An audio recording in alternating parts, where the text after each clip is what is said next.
Vymeníme lambda sondu, ktorej chybu sme diagnostikovali v predošlom videu.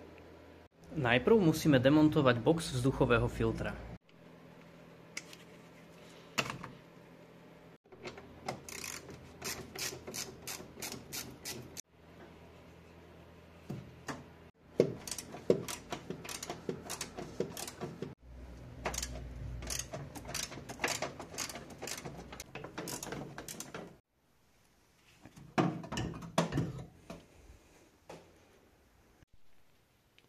Tu máme našu lambda sondu.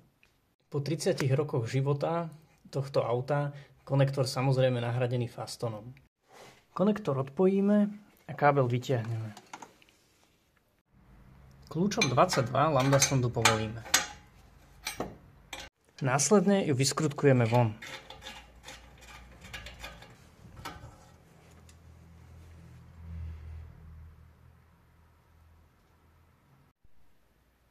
Tu máme novú lambda sondu. Na koniec lambda sondy musím najprv napájkovať nový faston. Nový faston pripravený, môžeme lambda sondu namontovať.